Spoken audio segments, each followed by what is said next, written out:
हाथों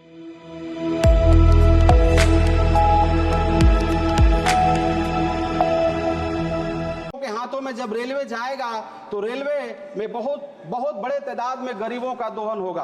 आपने मुझे मौका दिया बोलने के लिए, इसके लिए बहुत बहुत धन्यवाद। Thank you. श्री रवि किशन जी। अध्यक्ष महोदय, सर्वप्रथम रेलवे संशोधन विधेयक 2024 पर बोलने का अवसर देने के लिए मैं आपको हृदय से आपका आभार व्यक्त करता हूं। जैसा कि इस विधेयक के उद्देश्यों और कारण के विवरण अर्थात statement of objects and reasons में बताया गया है कि इस विधेयक के अर्थात बिल को लाने का उद्देश्य क्या है। रेलवे के कानूनी ढांचे को सरल बनाया जाए तथा दोनों कानून की जरूरतों को खत्म किया जाए। अध्यक्ष महोदय, हमारे यशस्वी प्रधानमंत्री अनेक अवसर पर आपने भी सुना है, देश ने भी सुना है कि उन्होंने एक बात को रेखांकित किया था कि अप्रासंगिक तथा पुरातनपंथी कानूनों को समाप्त किया जाना चाहिए ताकि प्रशासनिक संचालन सुगम हो सके तथा आम जनता के हित में तेजी से कार्य इस नए भारत में हो सके। इस संबंध में प्रधानमंत्री जी के सपने को साकार करने के लिए अनेक कदम उठाए गए। जिस बिल की चर्चा आज हम कर रहे हैं अध्यक्ष महोदय, उसका प्रमुख उद्देश्य यही है कि भारतीय रेलवे बोर्ड अधिनियम 1905 के प्रावधानों को रेलवे अधिनियम 1989 में शामिल कर लिया जाए ताकि भारतीय रेलवे बोर्ड अधिनियम 1905 को समाप्त कर दिया जाए। अध्यक्ष महोदय, भारतीय रेलवे भारत सरकार का वाणिज्यिक उपक्रम तो है ही, साथ ही साथ भारतीय रेल की सामाजिक जिम्मेदारी भी है। हर गरीब की जिम्मेदारी है आम जनता को यातायात के किफायती तथा सुगम अल्ट्रा मॉडर्न फैसिलिटीज सेवाएं उपलब्ध कराई जाए। वर्ल्ड क्लास भारत में अध्यक्ष महोदय 13,000 से ज्यादा ट्रेनें चलती, लगभग 2 करोड़ 40 लाख लोग सफर करते। इतनी बड़ी तादाद अध्यक्ष महोदय रोज सफर करना भारतीय रेलवे के लिए या वर्ल्ड के किसी भी रेलवे के लिए किसी चुनौती से कम नहीं है। Next to impossible to handle such a huge population. इतनी बड़ी तादाद को लोग रोज सफर करना भारतीय रेलवे कैसे हैंडल करती है। मैं मंत्री महोदय को दिल से प्रणाम, धन्यवाद। यशस्वी प्रधानमंत्री मोदी जी को धन्यवाद। कितनी दूरदृष्टा सोच रखते हैं हमारे प्रधानमंत्री। माननीय प्रधानमंत्री जी के विजन को साकार करते हुए भारतीय रेलवे ने अनेकों माइलस्टोन हासिल किए हैं और कीर्तिमान हासिल किए हैं। भारतीय रेलवे की तरफ से जारी अभी हमारे मंत्री महोदय भी बता रहे थे, जो आंकड़े हैं 2023-24 के दौरान यात्रियों की संख्या जो रही है अध्यक्ष महोदय 648 करोड़ 648 करोड़ 54 करोड़ नए यात्रियों का इजाफा हुआ है इसमें। The people used to travel and now because of the facility and the comfort and precautions and safety, भारतीय रेलवे के ने 2022-23 के दौरान माल ढुलाई, विद्युतीकरण, नई लाइनें बिछाने, दोहरीकरण, लोको उत्पादन और उसके साथ सुरक्षा में सुनिश्चित करने में शान उपलब्धियां हासिल की हैं, जग जाहिर है। माल ढुलाई भारतीय रेलवे वित्तीय वर्ष 2022-23 के दौरान 1,512 एमटी की ढुलाई की है तथा 2.44 लाख करोड़ रुपए का राजस्व हासिल किया, जो अपने आप में एक ऐतिहासिक रिकॉर्ड हुआ है।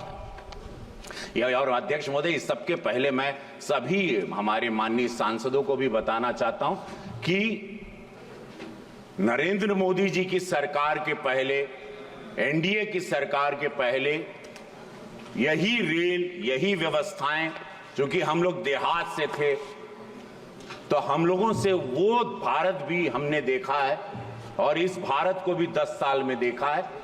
सबसे बड़ा भ्रष्टाचार का केंद्र हुआ करता था कि rail means definitely corruption will be there. और ये 10 साल में जीरो करप्शन, ये अनबिलीवेबल है, ये काबिले तारीफ है। हम इस सरकार को दिल से धन्यवाद देना चाहते हैं, अपनी सरकार को और इस भारत सरकार को। भारतीय रेलवे ने वर्ष 2022-23 के दौरान जो माल ढुलाई, विद्युतीकरण, नई लाइन बिछाना, दोहरीकरण, लोकोत्पादन, उसके साथ सुरक्षा में सुनिश्चित किया है, मैंने आपसे बताया। माल ढुलाई भारतीय रेलवे वित्तीय 2022-23 में आपने देखा 2.44 लाख करोड़ का इजाफा हुआ, ऐतिहासिक रिकॉर्ड विद्युतीकरण। भारतीय रेलवे मिशन 100% विद्युतीकरण को पूरा करने के लिए बड़े तेजी से आगे बढ़ रहा है। वित्तीय वर्ष 2022-23 में 6,542 आरकेएम का रिकॉर्ड विद्युतीकरण ने किया है। Unbelievable, this is fantastic. Life line कही जाती है भारत की। ये भारत 80% देहात है, गांव है, गांव में बसता है। हम सब लोग भी उसी पृष्ठभूमि से आते हैं और गरीबों को, उनकी जिंदगी को आगे बढ़ाना, उनको रोजगार पहुंचाना, उनको रोजगार के अपने डेस्टिनेशन तक पहुंचाने के लिए सारे लोग मोस्टली वो रेल पर डिपेंड करते हैं। और प्रधानमंत्री जी की, रेल मंत्री जी की सोच रही है कि गरीबों को कैसे फायदा हो, गरीबों को कैसे सुविधा मिले, गरीबों की कैसे सुरक्षा हो, गरीब कैसे अफोर्ड कर पाए। सब्सिडी भी आप, हमारे अब मंत्री जी ने बताया, 56,000 करोड़ सब्सिडी मिलती है, जिसमें हमारे senior citizen to everybody, whoever buys ticket, they get subsidy rate and it becomes very cheaper for them। बहुत ही सस्ते दामों में टिकट होती है। और ये एक अद्भुत रही सोच कि टिकट अगर आप नहीं ट्रैवल करते हैं तो आपको पैसा तुरंत रिटर्न आता है। अगर आप ट्रैवल नहीं करते और अपनी टिकट कैंसिल करते हैं, पहले टिकट के पैसे डूब जाते थे। ये भी बहुत सोचने जैसी बात है कि अद्भुत प्रयास रहा नरेंद्र मोदी जी की सरकार का। गोरखपुर से 3 ट्रैक, मैं अपने संसदीय क्षेत्र की बात कहूं, मेरी आंखों देखा है कि वहां तीसरी ट्रैक भी शुरू हो गई। चूंकि गोरखपुर एक ऐतिहासिक जगह है, गुरु गोरक्षनाथ धाम वो धरती है। 1 लाख लोग रोजाना गोरखपुर से ट्रैवल करते हैं, आना जाना उनका लगा रहता है। और वो सोच के हमारे रेल मंत्री ने, रेल मंत्रालय ने वहां पे 3rd ट्रैक शुरू कर दिया, जो कि हम वहां पे स्वयं मौजूद थे। यशस्वी प्रधानमंत्री मोदी जी भी वहां पर थे जब वंदे भारत। और मैं एक बात बताऊं महोदय जी, आपको जान के बड़ा, मैंने एक चिट्ठी लिखी थी और वो चिट्ठी लेके मैं प्रधानमंत्री मोदी जी से मिला था कि एक वंदे भारत हमको भी दीजिएगा। रेल मंत्रालय भी गया और आपको बताऊं, उन्होंने न ट्रेन दी वंदे भारत, यशस्वी प्रधानमंत्री स्वयं वहां आए, उन्होंने इसको झंडी दिखाई। अब गोरखपुर से वंदे भारत चलती है, तो एक सांसद की चिट्ठी को कितना दिल पर लेते हैं। जहां पर जरूरत होती है प्रधानमंत्री जी, रेल मंत्रालय, वहां तुरंत आप पाएंगे कि एक्टिव रहते हैं और उसको रिजल्ट ओरिएंटेड सरकार के रूप में इसीलिए जाना जाता है। तो अध्यक्ष महोदय जी, 3 ट्रैक के साथ गोरखपुर तो आगे बढ़ ही गया। नई लाइन वित्तीय 2022-23 के दौरान 5,243 किलोमीटर की नई लाइन बिछाई। रोजाना काम हो रहा है, एवरी डे। बुलेट ट्रेन के बारे में मैं बता दूं, पूरा देश जानना चाहता है, अपोजिशन हमेशा करता है कि क्या बुलेट ट्रेन पॉसिबल है। मैं उनकी जानकारी में दे दूं कि 300 किलोमीटर का ट्रैक लग चुका है बुलेट ट्रेन का। हम लोग बुलेट ट्रेन के लिए भी आगे बढ़ चुके हैं। बहुत सारे देशों से हमारी कंपनीज काम कर रही है। अल्ट्रा मॉडर्न बुलेट ट्रेन के हिसाब से मेरा देश एक विश्व स्तरीय, जो हमारे यशस्वी प्रधानमंत्री 2047 में विकसित भारत के सपने को लेके चल रहे हैं, उसमें बुलेट ट्रेन भी हमारे लिए गर्व का विषय होगा। स्वचालित सिग्नलिंग, मोस्टली आप देखते हैं कि पहले 10 साल पहले एक्सीडेंट्स बहुत कॉमन थे, दुर्घटनाएं कॉमन थी, लोगों की, आम गरीब की मृत्यु होना बहुत कॉमन थी और कोई भी सेंसिटिव तरीके से उनको लेता नहीं था।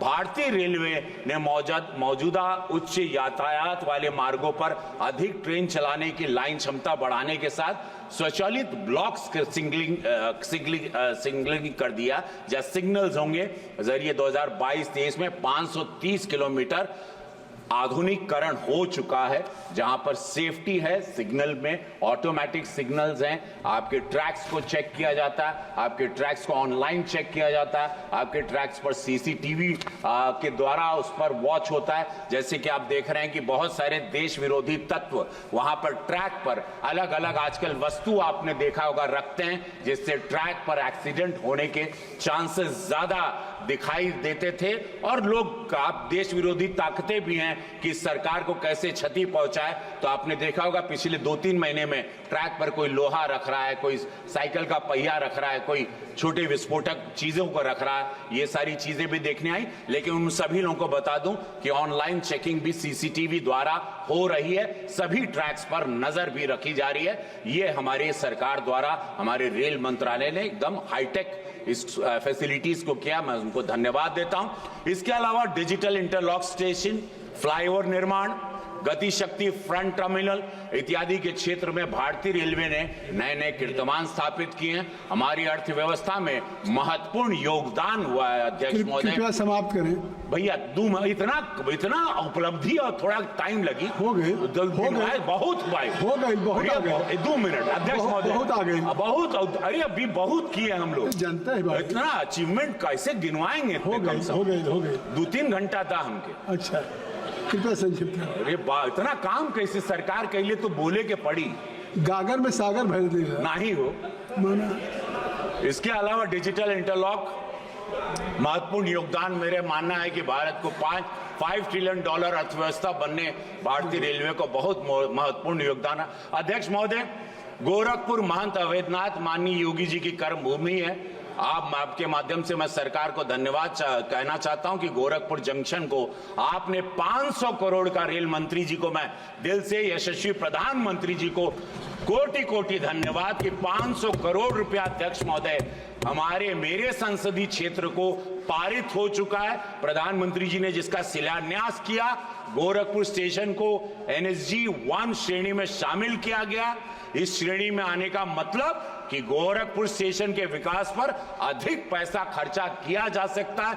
आने वाले समय में स्टेशन अपने नए स्वरूप में दिखेगा। माननीय मंत्री जी से मेरा अनुरोध है कि रेलवे की खाली पड़ी जमीनों पर पैनल लगाया जाए, इससे इंक्रोचमेंट जो सब लोग जो कब्जा करते हैं उस और सरकार को राज्य 1 मिनट बस हो गई 1300 स्टेशन को अमृत भारत बनाने के लिए प्रधानमंत्री मोदी जी, रेल मंत्रालय के धन्यवाद।